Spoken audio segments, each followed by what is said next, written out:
ஒரு ஊழல் போக்குவரத்து துறை நடக்குது என்னன்னா, நம்ம அந்த ஏசி பஸ் புக் பண்ணுவோம். எஸ்சிடிசி.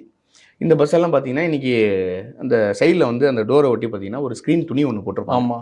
அந்த துணிய துவைக்கிறதுக்கு கூட கான்ட்ராக்ட் இருக்கு. கான்ட்ராக்ட் குடுத்துருப்பாங்க. அவன் என்ன பண்ணுவான்னா, துவைக்க மாட்டான். ஆனா, அவனுடைய டியூட்டி என்னன்னா, தினமும் ஒரு பேருந்து டியூட்டிக்கு போயிட்டு திரும்ப ரிட்டர்ன் வருதுன்னா, அந்த ஸ்க்ரீன கழட்டி துவைச்சு, வாஷ் பண்ணி புதுசு பண்ணணும். சீட்ட கிளீன் பண்ணணும். உள்ள இருக்கிற குப்பைகள தூய்மைப்படுத்தணும். இதுதான் அவனுக்கு குடுக்கப்பட்ட கான்ட்ராக்ட். இத அவன் பண்றானா? ஒரு அரசு பேருந்துல இன்னைக்கு எத்தனையோ அரசு பேருந்துகளே அரசு வாங்கியிருக்கு. விலை குடுத்து வாங்குறோம். நாங்க புதிய பண்ணலாம். 2 மாசம் கழிச்சு அந்த பேருந்த போய் பாருங்க. எப்படி இருக்குன்னு. பழைய கண்டிஷனுக்கு வந்துரும். அவ்வளவுதான். இதெல்லாம் சரி பண்ணும்ல. நீங்க எங்களுடைய வரி பணத்தையே நீங்க பேருந்து வாங்குறீங்க. நாங்க தப்பு சொல்லல. அந்த பேருந்தை பராமரிக்கிறதுல ஏன் கோட்ட விடுறீங்க? அரசு இந்த ஒரு விஷயம் இவ்வளோ நாள் தெரியல பாரு. பேருந்தில் சுத்தம் பண்ணுறதுல கூட ஊழல் அப்படின்னு எவ்வளவோ ஊழல்கள் இருக்கு. ஆனால் நம்ம கண்ணுக்கே தெரியாத ஊழல்னா இதுதான். ஒரு துணி மாத்துறதுலேருந்து அதை அரசு பேருந்தை தூய்மைப்படுத்துகிற வரைக்கும் இப்படி ஒரு டெண்டர் இருக்குன்னு இவ்வளோ வருஷமாக தெரியல.